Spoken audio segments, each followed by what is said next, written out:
Hello everyone, this is Ashley Tucker. Thank you for joining me today. For today's card, I'm going to be using the stamp set that was in Simon Says Stamps September card kit.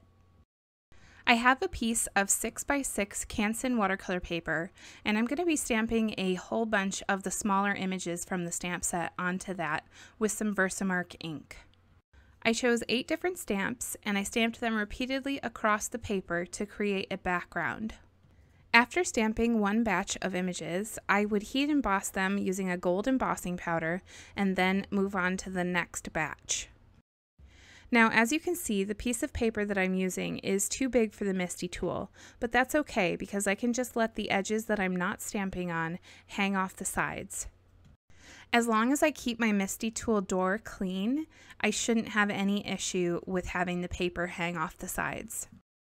If the door to the MISTI got something like ink on it, that could transfer to the paper where it hangs off. So that's why you got to make sure to keep your MISTI door nice and clean if you're going to be hanging your paper off the side.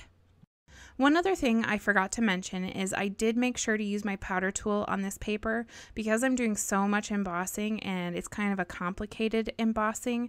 You definitely want to use a lot of the powder tool so that you don't have any issues. Once my stamping and embossing was done, I taped my paper to a board, and then I picked out a few different colors of my Arteza Real Brush pens and scribbled them onto a palette.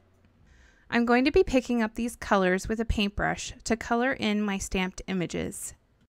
I chose really light colors, and I added a decent amount of water because I was really going for a pastel look with these colors. The colors that I'm using are Pale Green, Bubble Bath Pink, Arctic Blue, Bumblebee Yellow, and Thistle Purple. Now, because I'm using Canson watercolor paper, I didn't want to color with these markers directly onto the paper, so that's why I used them on the palette and I'm picking them up with the paintbrush. This way, I can use them just as if they were any other watercolor. If I wanted to color with the markers directly onto my paper and then blend them, I would have had to use Bristol Smooth paper. I've tried many different papers with my Arteza markers, and the only paper that I've had good luck with for coloring directly on the paper is the Bristol Smooth paper. Now, if you're buying Bristol Smooth paper to color with your Arteza markers, make sure you check that it says Bristol Smooth. You want Strathmore Bristol Smooth paper. There are other different kinds of Bristol paper, but you want the smooth kind. The reason that I didn't use my Bristol Smooth paper for this card is because at this moment, all of my Bristol Smooth paper is cut down to A2 card size. I like to pre-cut all of my paper to make card making a lot easier. So because I needed a bigger piece of paper, I used the Canson watercolor paper because I have larger sizes of that. So like I said before, this is a 6x6 piece of Canson watercolor paper, but once I finished all of the painting and it dried, I actually cut it down to 5.5 by 5.5. Now I have a piece of Bristol Smooth paper in my MISTI tool, and I'm stamping one of the mermaids from the stamp set using some Simon Says Stamp Intense Black ink. I'm going to be coloring this mermaid in using the Arteza markers, but because it's stamped on Bristol Smooth paper, I can use those markers directly on the paper and then blend with my water brush. I wanted to thank everyone that gave me recommendations for skin tone Copic markers. I still haven't picked any up, but I hope to soon. As soon as I do that, I can start coloring in my mermaid images and other images that have skin in them with my Copic markers. The Copic marker collection is pretty slow going, but that's just the way that I have to do it with my budget. At this point in time, I don't make any money off of my card making. It'd be nice. I'd love to in the future make a little bit so that maybe I could support my hobby of card making. That would be nice, but at this point I don't. Though I did just actually hit the required watch hours for monetizing my videos on YouTube. I hit that like 3 days ago, and I applied for that, but I have to wait for them to process that application before I can start making money on YouTube. I know I won't make a whole lot of money on YouTube, but it's still exciting, and I'm so thankful to all of you guys for watching my videos and for supporting me. The card making community is such a wonderful community of people, and I feel so blessed to be able to be a part of it. Anyways, maybe I should talk a little bit about the coloring. So for the skin on this mermaid, I used the color Pale Skin, and that's actually the only color that I used. In order to get my shadowed areas, I just kept adding layers of that color. For the hair, I used the colors Bumblebee Yellow, Sunset Yellow, and Ginger. For the tail and the bikini, I used the colors Bubble Bath Pink, Fuchsia, and Rosewood. And I'm using my Tim Holtz Detailer water brush to do all of my blending. And if you've watched my videos, you know that I don't use the water brush like it's meant to be used. I pick up my water off of the clear block on the side there. In case you didn't know, I don't use that much water on my brush. I dab it a very small amount and then I kind of brush it off on the edge of the block to get most of the water off. I just want it a very little bit wet to do my blending. If you use too much water, then your paper is going to be really wet and it's going to be harder to add more layers of color.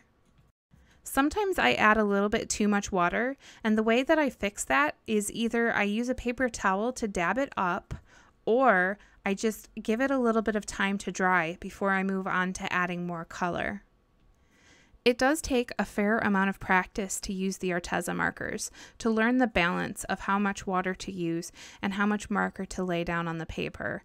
If you're struggling with your Arteza markers, I would recommend doing a little bit of coloring every day. That way you can get that practice and learn those balances. Also, if your coloring is not perfect, that's okay. It does not have to be perfect.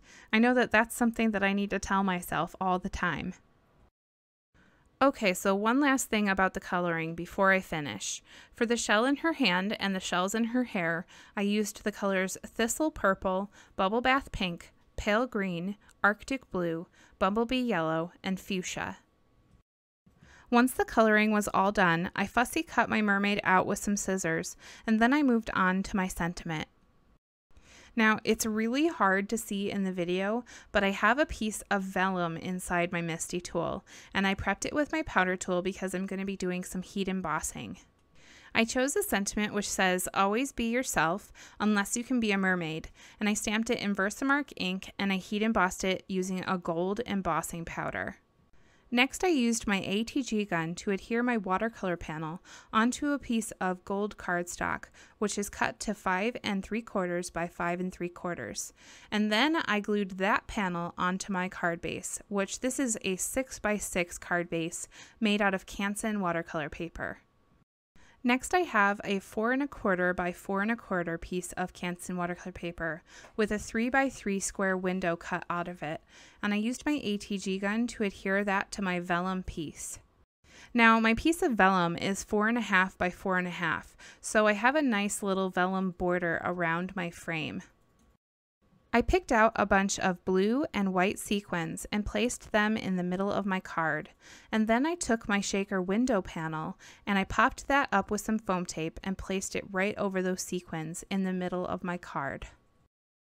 I wanted the blue sequins to kind of look like water, and I really love the way the vellum looks on top of those bright sequins.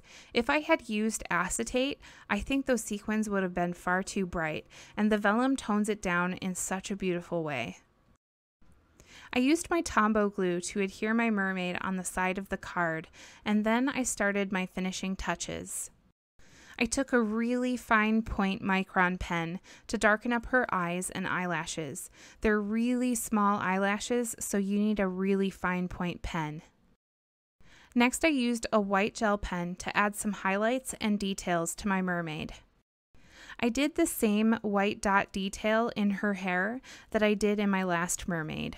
I really love the look of this detail in the mermaid's hair. I feel like it kind of makes their hair look sparkly as if it's kind of wet. Next, I took a gold paint pen and I added some dashed lines along the border of the inner portion of my shaker window. Next, I took my Wink of Stella glitter brush and I added some sparkle to the shell that the mermaid is holding, and then I very carefully added that sparkle to the mermaid itself. And I had to be careful because the white gel pen wasn't quite dry yet, so I had to avoid all of the areas with the white gel pen. Next, I took out a mixture of different size white sequins and I spread them across the card, kind of following the line that the mermaid creates, and I glued them down using my Tombow glue. After that, this card is all done. Thank you for watching today. I hope you really enjoyed this Mermaid Shaker card using the September Simon Says Stamp card kit. All of the supplies that I used today can be found in the description down below. If you enjoyed watching today and you have not become a subscriber yet, I would encourage you to hit that subscribe button so that you can see all of my future videos. I'm going to be back with a new video on Friday. Again, thank you for watching. I really appreciate all of you and I hope you have a great day today.